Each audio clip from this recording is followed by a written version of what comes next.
Hi everybody, it's great to be back here again. Tomorrow it's Friday, Parashat Bihar Bichokotay. We have a double portion today, and we are completing the book of Leviticus, Vayikra, as we go on to the beautiful cycle of the year, and there's so much to talk about in the double portion. And I want to focus today, I saw on the internet a short video. It was a report on the Jewish community of Bahar, or the Haredi world abroad, outside of Israel and the United States. And it showed them people lining up in lines, waiting to get to soup kitchens, and terrible situation of what's going on. Families living in very crowded conditions, and the terrible disease of the corona illness spreading like crazy in the religious communities, which they spoke about over 1,000 deaths, probably closer to 2,000 even deaths in the religious world, on the ultra-Orthodox world, and not only in the U.S. but also in other in Europe as well, in England.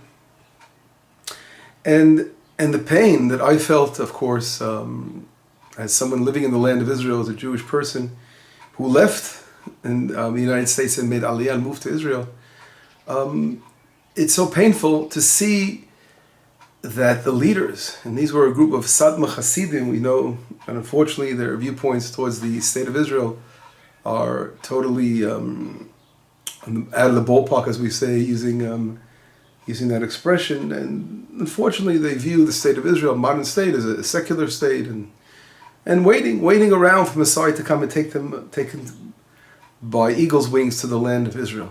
And literally their leaders have led them astray, because they're waiting and nothing will happen unless they take matters into their own hands and move to Israel. God wants us to act and do. And today they have an opportunity of being part of the country here. And it's a very painful, it reminds me of literally the ghettos, the shtetl of Europe, to see that. And I was like bawling just to watch that. It just broke my heart to see. And the wake-up call, I think, this terrible tragedy of Corona, we're all going through all the countries of the world, but for Israel we have to also focus it on as a personal, how do we relate to it as the people of Israel, the Jewish people?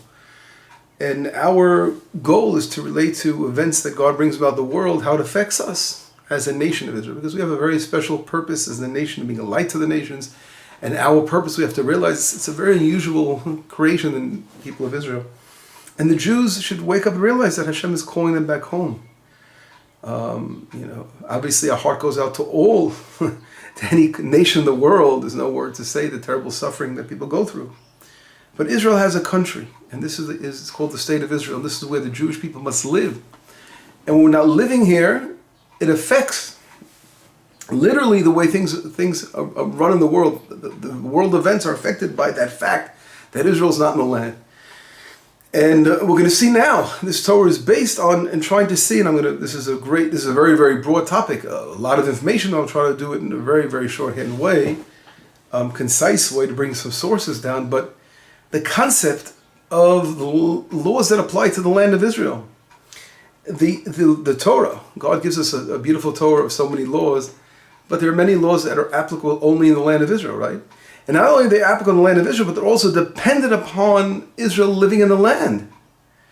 And if we're not in the land yet, there are levels of, we call derabanan, doraita, levels of rabbinical or Torah laws, that if we don't have the majority of people living in the land, they're not in that same level. They require the majority of the people living in the land, the Jewish people, to make it a Torah law. And I'm going to bring some sources now, and I'm going to try to develop this, and you'll see what I'm talking about. For example, let's begin here in the book of Leviticus.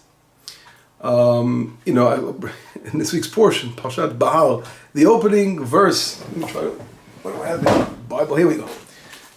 If we look at the opening verse of this week's portion, the few opening verses.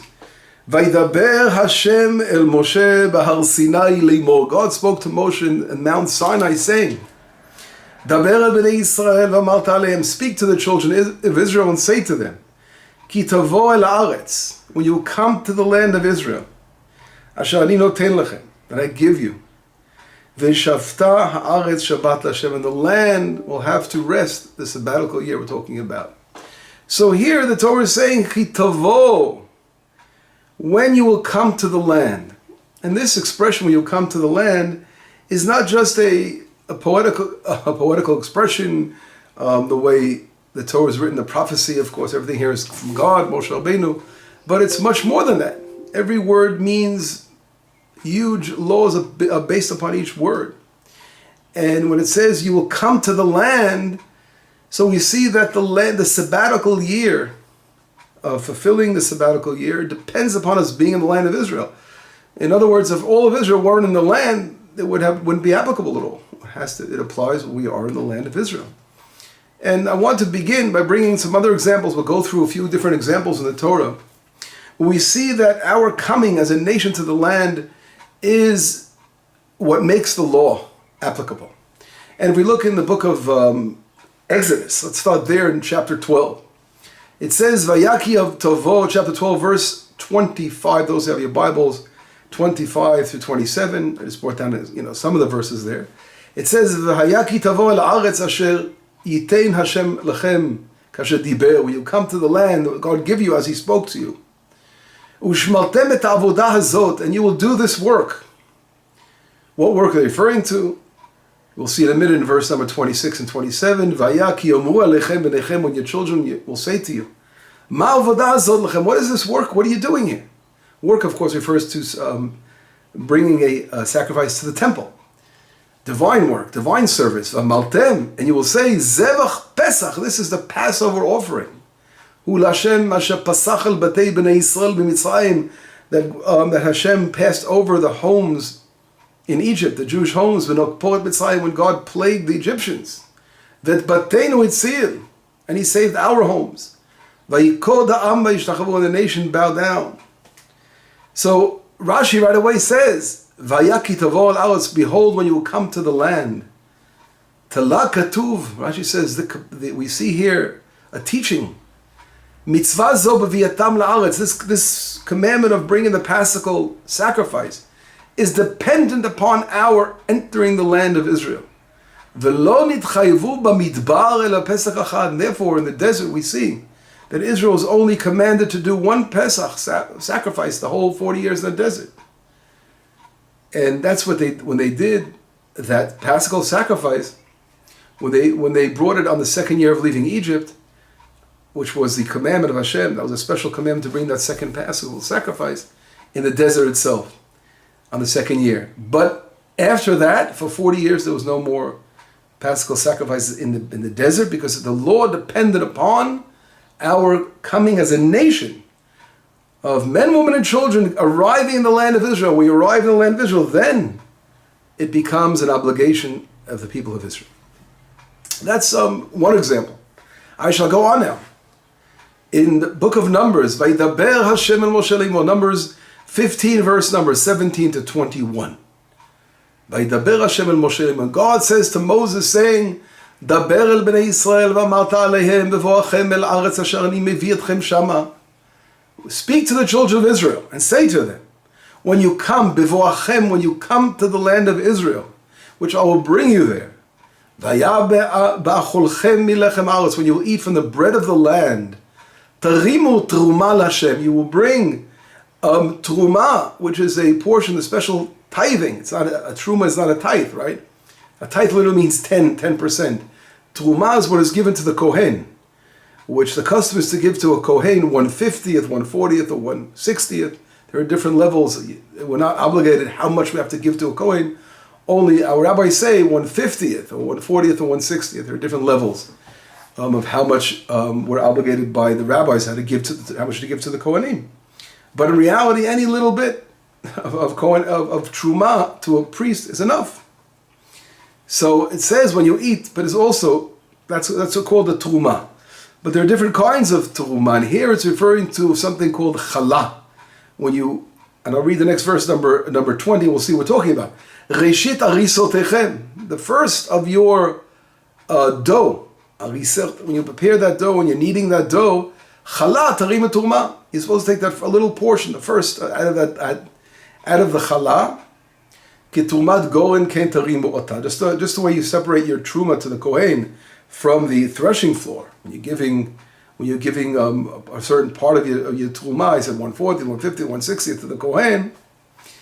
As again, it's known as tithes, but I said it's really not exactly tithes. Tithes are what is given to the Levites or to the poor or to bring it to the temple, because those are literally 10%. But this is a smaller percentage. But there is a tithe called the tithe that the Levites have to give from their portion is also a tenth. So most of the separations are 10%, but the truma is any amount. Right? So as I said before, we have a custom 140, 150, 160. That is the law. The rabbinical, as I mentioned before, law about it regarding how much we give to the kohanim. But there is also called the challah, right? When you're baking bread and you prepare all that dough, you got to separate out a certain amount of dough when we give to the kohen, to the kohanim. So it says, Reshit arizotechem, the first part of your dough, you have to give truma. Mereshit arizotechem tenu laHashem truma l'dorechem. It's called giving a truma to Hashem, right? Because when you are supporting the kohanim, you are supporting God. They are the ones who work in the temple. And this is the law of challah, okay? So here we see, he says the words, when you come to the land. Now in Hebrew, it's very important to make a distinction, because there are two types of words, expressions that he used in the Bible to refer to coming to the land. Ki tavo, when you come to the land, or bevoachem, on your coming to the land. So there are two expressions, and there are difference in laws, we will see in a moment, that relate to the expressions are slightly different, and the laws are different regarding that. Okay, so let's go on.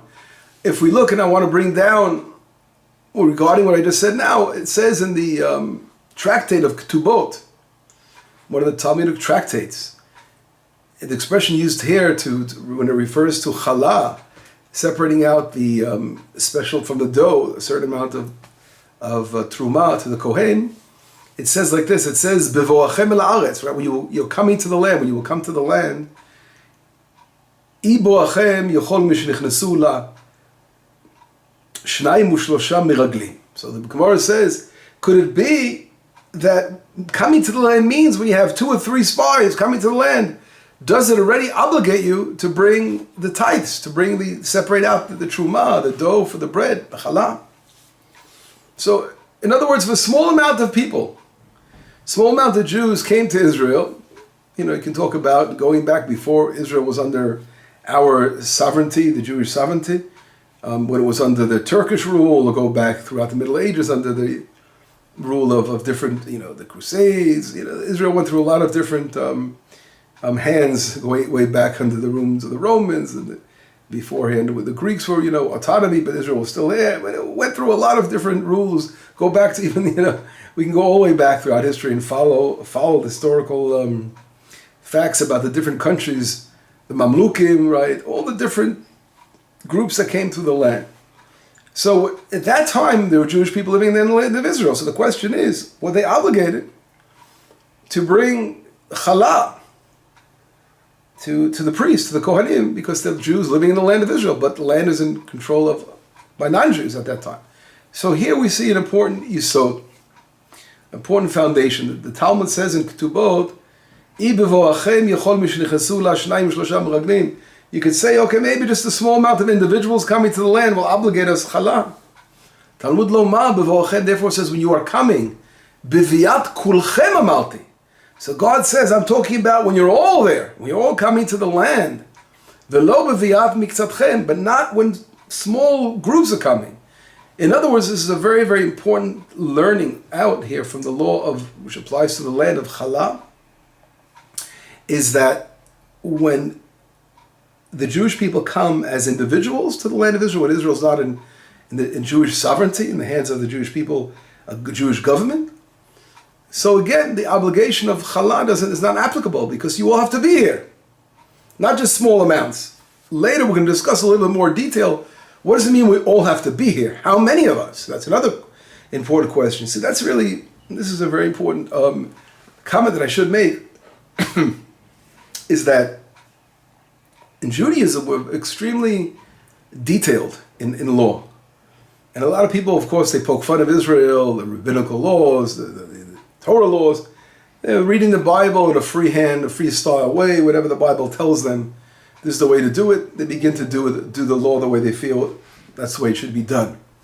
But that's, it's almost laughable for someone Jewish. It's totally laughable, because we know how wrong that approach is.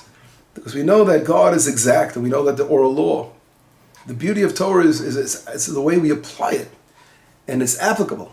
It's something that's the basis of our lives, and in every aspect of our lives, we sanctify through applying Torah law to the way we live, the way we run our lives, and we take into consideration the details of the Torah. When it says a word, we have to define what the word means, and of course the oral traditions that we have from Moses on Sinai is passed down, right? This week's portion, Bahar Sinai, mentioning the Mount Sinai. All these laws are so detailed and exact, and we have to follow them.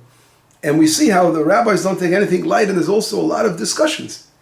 How do we define things? It's not so simple. Our poskim, our great rabbis, and halachic, that came to halachic rulings, have to really analyze the Talmud and all the oral traditions to try to get to the bottom of the law in situations where we have the situation changed.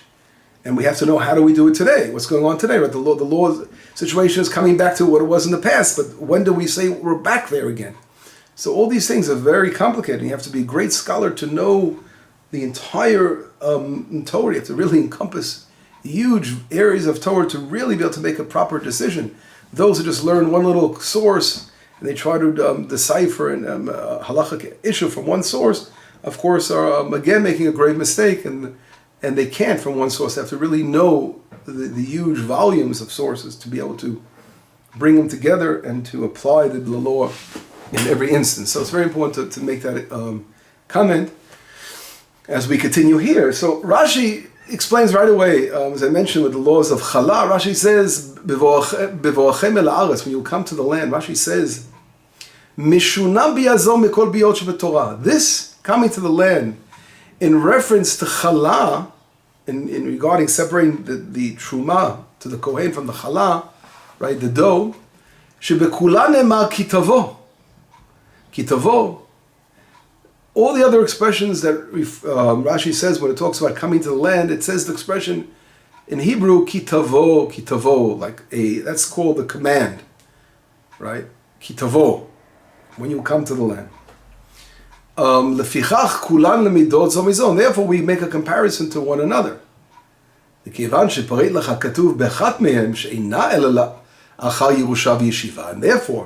when the Torah teaches us regarding one of those instances where it says when you come to the land and this particular law applies, and I'm going to give you some more examples, so then we compare them all and we say the rule applies to all of those instances where it says when you come to the land, kitavo. Aval zo, and therefore, Rashi also brings down, I should mention, very important, because the most important fact, he says, Lacha Yerusha v'yeshiva. That, in those instances, the law applies to the laws that are applicable to Israel after we inherit the land and we settle the land. In other words, there are stages. When you think about Israel entering the land under Joshua, well, they had to fight battles against the Canaanites that were fighting against Joshua. So they had to inherit the land. That was called inheriting the land.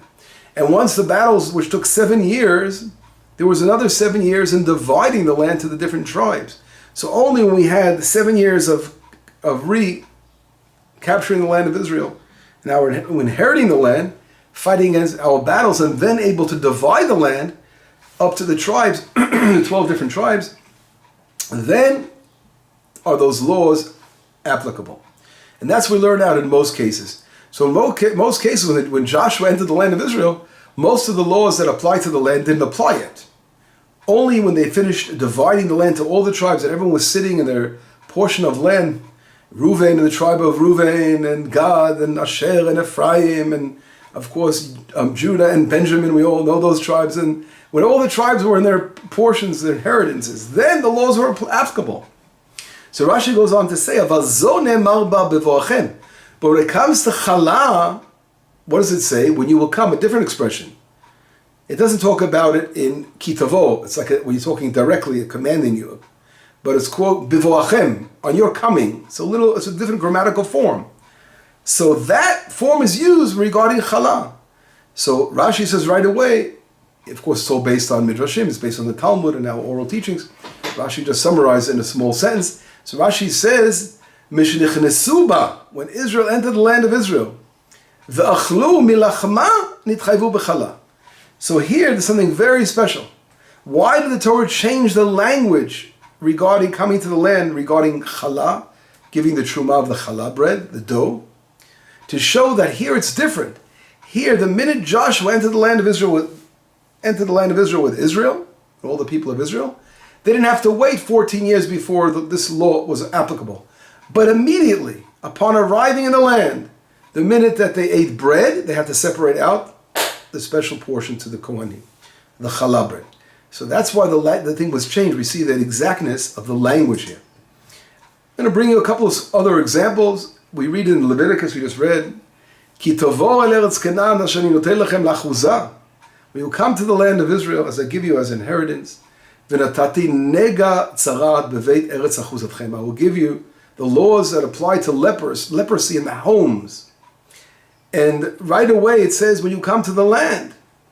In other words, one of the commentaries, Ibn Ezra writes down, why does it say when you come to the land, the laws of leprosy will apply to the homes? And he's saying, this teaches us, Ki ze noheg be'eretz levada. Only in the land of Israel does the laws of leprosy to homes apply. Bavo godel malat haaretz ki b'mikdash betocham. Because the Holy Land is so special. We have a temple in the land. The holiness of the land of Israel allows the divine presence. He says, "Vakavod betoch hamikdash," and of course the divine presence resting within the temple. That makes the laws of leprosy applicable to the homes only in the land of Israel. So that's another example of laws applied to the land. Another one we read last week in Emor, Daber b'nei Yisrael v'amarta elem, speak to the children of Israel. Leviticus 23, verse 10. Ki tavo el haaretz asher ani noten lechem, when you come to the land that I will give you, uktzartem et ktsira, and you will cut the ktsira, when you're cutting down the grain. V'veitem et omer reishit ktsirchem el hakohen, you have to bring the omer. Right, that first part, which is bikurim, right? It's a part of the bikurim, the omer, which we are now counting the omer. Today's the 36th day of the omer. So the counting of the omer, right? We know it's something we do, doesn't apply to the land. You can count in or out of the land, but that's a question. But in reality, the mitzvah of the omer, bringing that actual sacrifice of the omer, is something that applies to the land of Israel, right? Here it is, entering the land of Israel. If you have a field outside of the land, it doesn't work. It has to be a field in the land of Israel to bring that to the temple. Leviticus, another verse. This week's portion I mentioned, I'll mention again. Speak to the children of Israel and say to them, Ki tavo el haaretz, when you come to the land of Israel that I will give you, and the land must rest. The Shemitah law only applies to the land of Israel. It applies to our coming to the land. So we see here another example that is applicable only to our coming to the land of Israel. And the list goes on, and I don't want to read through all the sources. We have, of course, many, many other sources that discuss this coming to the land of Israel. Nisachim, where you have to bring the sacrifices, it's also mentioned as well. But I'd like to mention, I'd like to mention Bikurim. If we look in Deuteronomy 26, right, talking about Bikurim, the first fruits. So there it says, Vayaki tavo el haaretz, verse number 1. You come to the land of Israel, which I give you as an inheritance. V'yirishta v'yashavta ba. When you inherit the land, and you will dwell in the land. So we see here again that concept of inheriting the land and dwelling in the land is what obligates the law of Bikurim, the first fruits. And this is where Rashi mentioned before. So from here we learn out to the other sources that every time it says V'chi tavo, it means that in order for us to have to do the law, we have to first live in the land and settle the land the way we're supposed to. Each tribal portion in its proper area. Another source I want to bring down is Leviticus 25, this week's portion as well, in regards to the Yovel, the Jubilee year. Because there's a new expression that's coming up, which I didn't mention before. Not only when you come to the land, but now an expression called all of Israel coming. Because until now, we didn't know how many would come. We said, okay, when the people of Israel come. But now it's a very interesting new definition here that the Torah is describing in chapter 25 in reference to the Jubilee. And it says like this, V'avalta shofar tuah b'chodesh hashvi, you will blow the horn, the shofar, in the 7th month, b'asol l'chodesh on Yom Kippur. Right? That's the law of, when we're talking about the Jubilee, we know on Yom Kippur of that year, we blow the horn, we blow the shofar, especially on Yom Kippur. V'kidashtem et shnat ha'chamishim, and you will sanctify the 50th year. U'karatem dor ba'aretz, and you will call it a freedom to the land. L'chol yoshveh, for all its inhabitants. Yoveli, it is called Yovel. Okay? And the laws, it goes on to discuss the laws that apply to Yovel. So here we see the new concept, L'chol yoshveh. L'chol yoshveh. All its inhabitants. And I want to clarify a little bit this particular expression, mention L'chol yoshveh. If we look in the tractate of Arachin, one of the tractates in the Talmud, called Arachin on page 32b, it says like this. We learn in a Braita. Braita is an oral law source. I mentioned many times, it's a source that's not part of the 6 orders of the Mishnah, but it's one of the sources that weren't put within the Mishnah itself, but they're on that level of Tanaim, go way back in Second Temple, the end of the Second Temple, and after the Second Temple, the period of the Tanaim, that brought down these oral teachings. Of course, these oral teachings didn't begin then; they began from Moses on Sinai. That's when they began to be organized and collected. So we didn't forget them; they were organized into orders and memorized by heart until they were written down later on. So the Mishnah says, like the Braita says, like this: Mishegalu shevet Ruvain u'shevet Gad.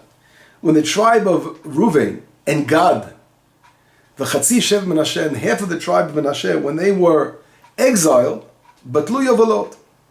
So the Jubilee year was nullified. Shneimar u'kratem doro ba'aretz l'chol yoshveh. Because it says in this week's portion, we bring down, you will call out freedom for the land for all its inhabitants. Bizman shekol yoshveh alea. When is that? When all the inhabitants are living in the land of Israel. V'lo izman shegalu miktzatan. But not during the time when part of them were exiled. Yachol hayu alea v'hein moravim. So now the Gemara continues. The Gemara continues to say, could it be that, okay, so let's say they were all in the land, but they were mixed up, they weren't divided into the tribal portions. Shevet Benyamin, Yehuda, Shevet Yehuda Benyamin, Benjamin and Judah were mixed up together, for example. Yovel Nohek, would the Jubilee be applicable? Talmud Lomar, L'chol Yoshveh. That's why it says, L'chol Yoshveh, all its inhabitants. Now here is the big boom. Bizman, Shioshveh kitikunan, when everyone is dwelling the way they should be. V'lo bizman shemu, but not when they are all mixed up together. So if we understand this Talmudic teaching, it's so powerful. When Reuven and Gad and Chatzi Shevet Menashe, they were part of most of the opinions say they were the first wave of exile, or the second wave of the lost tribes. When the tribes were, when the king of Assyria banished the tribes of Israel from the land. So from that moment, when that took place, that changed the face of the land of Israel. From that moment on, with 2.5 our tribes left, and of course later on, the rest that were left over of the 10 tribes, when they were all gone, the law changed. All of Israel now would no longer be able to fulfill the commandment of the Jubilee year the way we should, because it's not really applicable anymore according to the Torah. Because the Talmud, from the oral teaching says, we learn out from all inhabitants in the land that the people of Israel have to be living in the tribal portions and living in the land. So it's a terrible tragedy that people realize, the Torah says you got to do the Jubilee year. They don't realize that we were exiled even from the beginning. Part of our 10 tribes, that's it, everything changed. The Talmud goes on to an amazing discourse, and maybe we'll discuss it later on in a different lesson.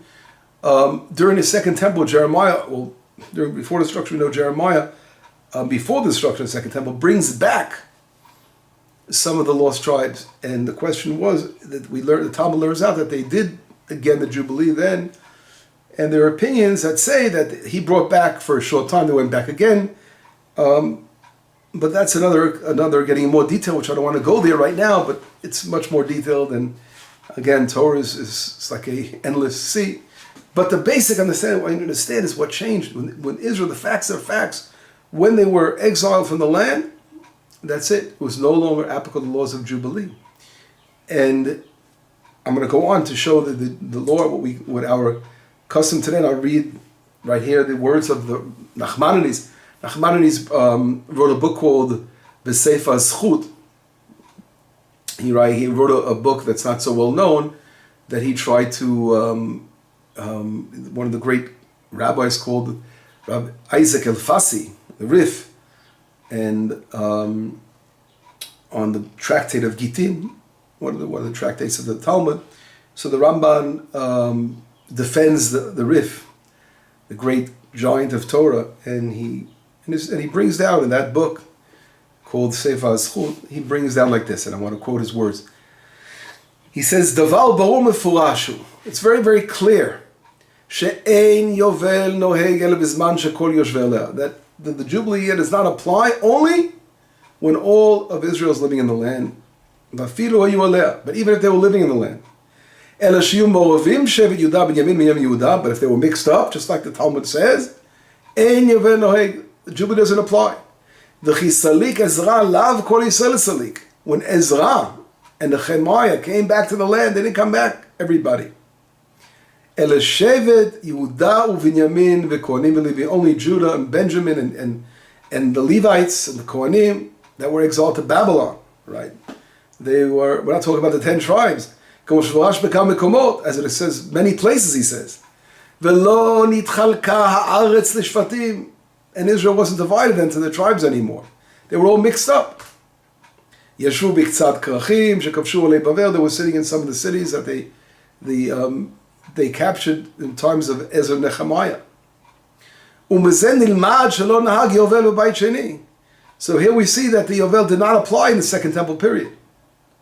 U'mishebatla aretz. And he says when the land was totally nullified in the second destruction of the Second Temple, Vadai batlu ada binyan atid me'Rabbi Meinu. For sure, nothing to say that the Yovel doesn't apply anymore until we build our third temple. Shari aseret hashvatim, because we know that the 10 tribes lo chazru b'me'ezra didn't come back in the times of Ezra. So we are waiting for the 10 tribes. So if we actually try to put together some of these things I'm bringing you here, we see that what will make a change. What will make the change is the tribes coming home again. And Israel coming back to the land and being divided to the proper boundaries as the prophet Ezekiel says to us. That will change the face of the land of Israel.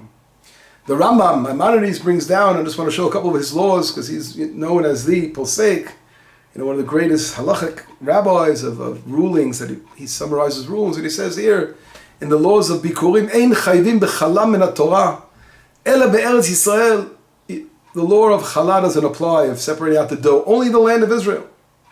He brings that down. He brings down the verses, we spoke about it. And the time when all of Israel is in the land. It's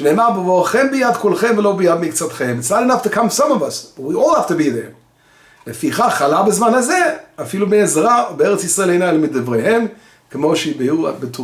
therefore the laws of challah today is only rabbinical, because we still lack the majority of Israel in the land of Israel. So we see here, there are two concepts, and I want to try to summarize a little bit, because I brought down a lot of information for you, although I'm really cutting it down and trying to summarize it, but it's still probably a lot of things to absorb. And I want to try to summarize a little bit. There are two concepts. One concept is called the majority of people in the land of Israel, or what Rambam calls all of Israel in the land, right? All of Israel in the land, could it really mean everyone? But it's meaning obviously the majority, right? The majority is considered everybody. So we need to have the majority of the people of Israel in the land of Israel. That's number one. And that will make the laws of challah, for example, apply. The laws of tithing, right? That, from the Torah I'm saying, the laws we tithe today, for example. We separate challah today, I want to make that distinction. but but it doesn't apply from the Torah. It's the rabbinical. When it will become from the Torah? When all of Israel is in the land of Israel.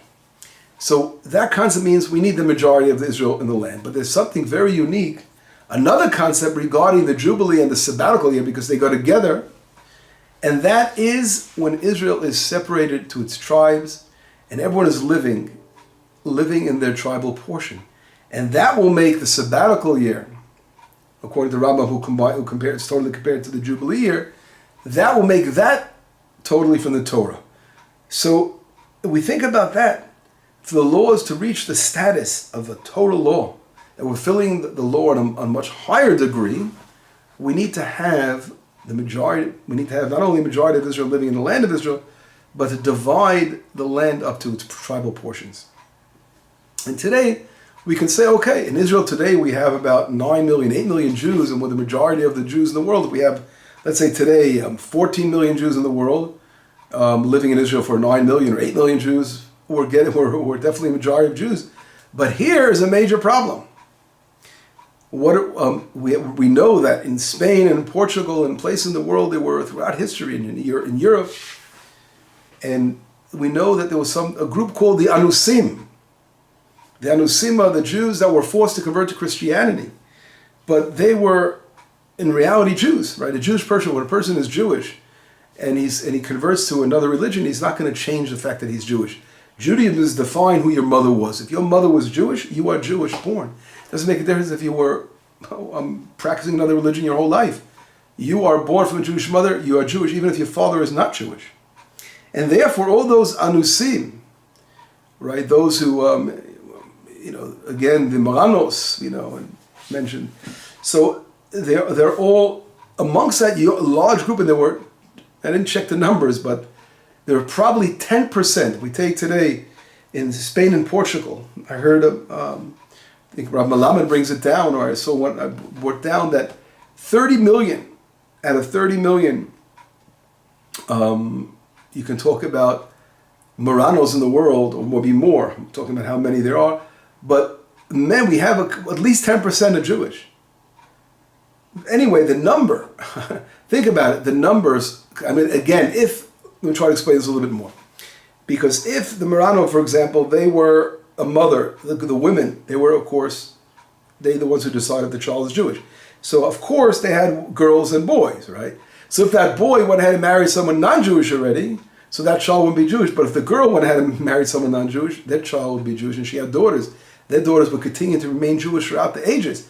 So mingled in people that are growing up totally as already today Catholics, way out there in Spain and Portugal, and then to Latin America, so many people that were totally mixed up, assimilated within the nations.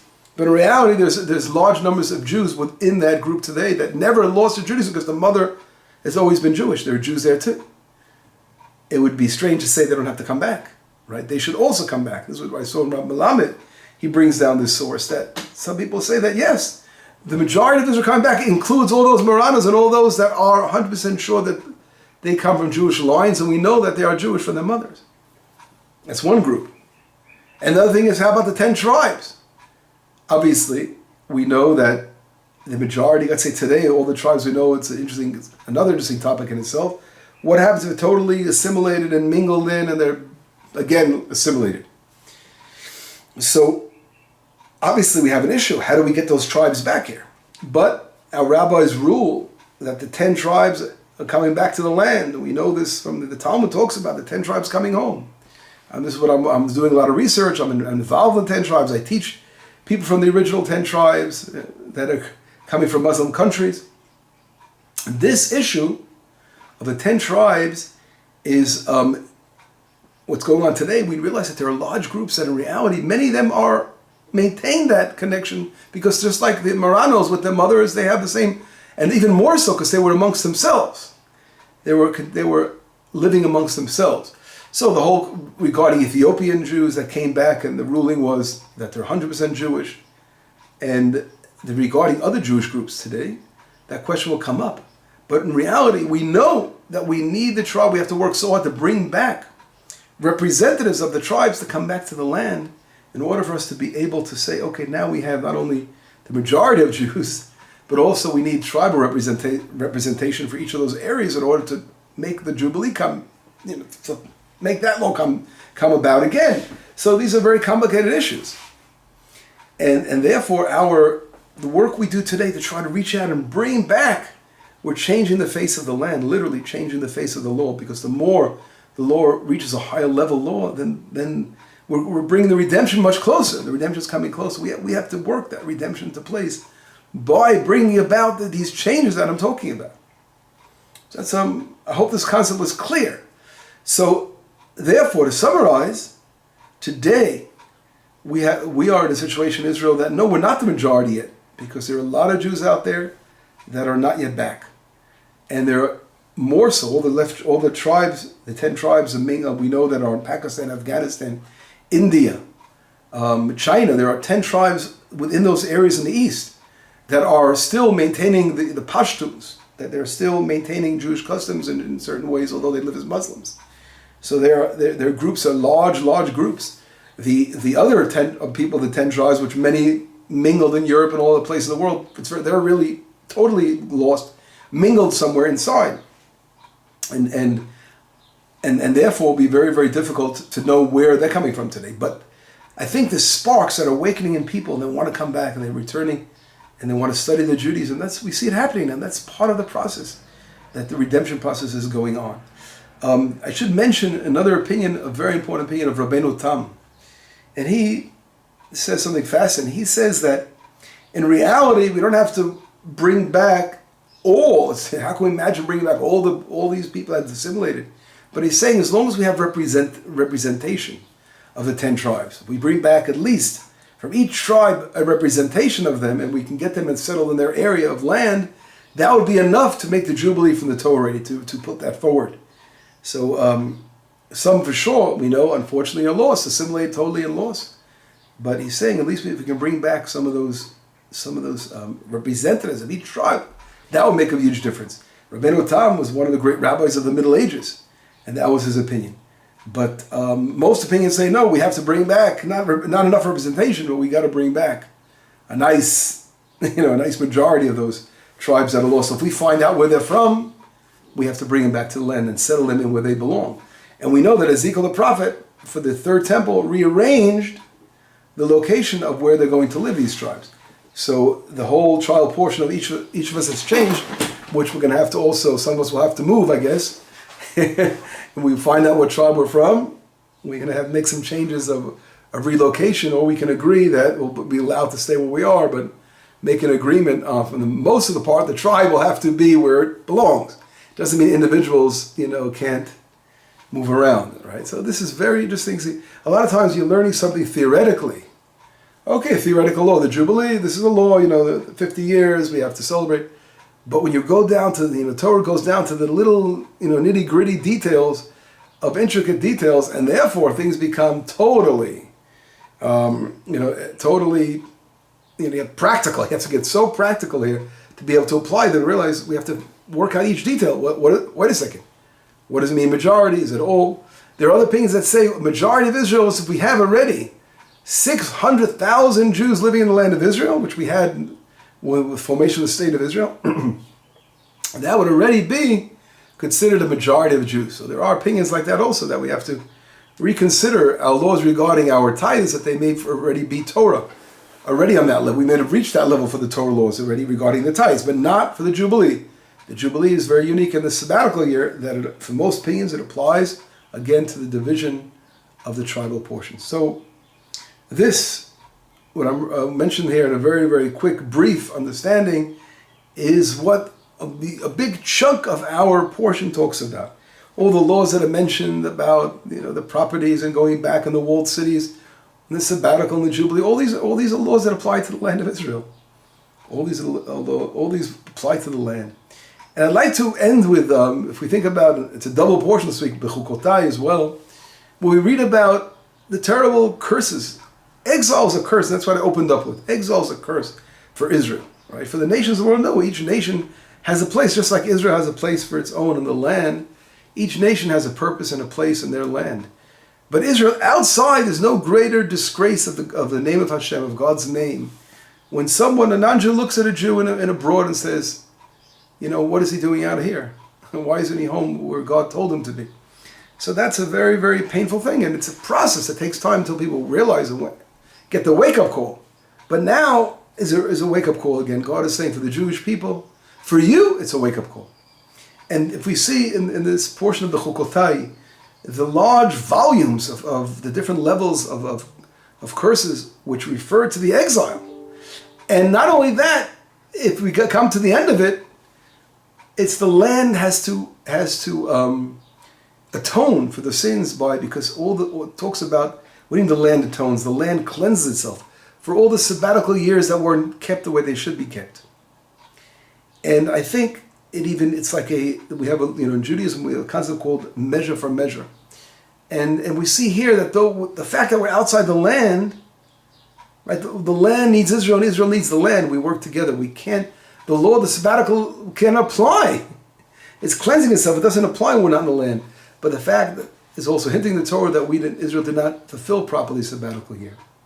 And today, all those Jews that are not coming back home and not settling the land the way we should in all our portions and all our tribal portions are literally you're part to blame now for us not being able to fulfill the sabbatical the way we should be and the Jubilee and all that kind of thing. So we see how the redemption all depends on this process, and it's hinted so strongly in the end of the book of Leviticus of that large group, that large, huge group of curses, basically, for us being in exile. And finally, the portion ending with arachim, with when a person pledges money to the temple, showing again that the end of the day is for us to be back in the land, and pledging tzedakah, charity for the temple service, and all the laws that apply to our brothers in need and all that. All these laws are so vital for building a life, a holy life in the land of Israel. And it's so clearly outlined here in the end of the book of Leviticus. But anyway, I hope this lesson was was in one way will reach your ears, and I hope I'm enlightening you with something all out there, because this topic itself is something that's not so known, and some people take for granted. When they're reading verses, I wanted to try to clarify a little more. But we just, again, barely touched the surface here. There's so much more involved here, but this will open up more doors of your Torah studying and understanding. Anyway, have a beautiful Shabbat. B'sorot tovot, yeshuot v'nechama. Bye-bye.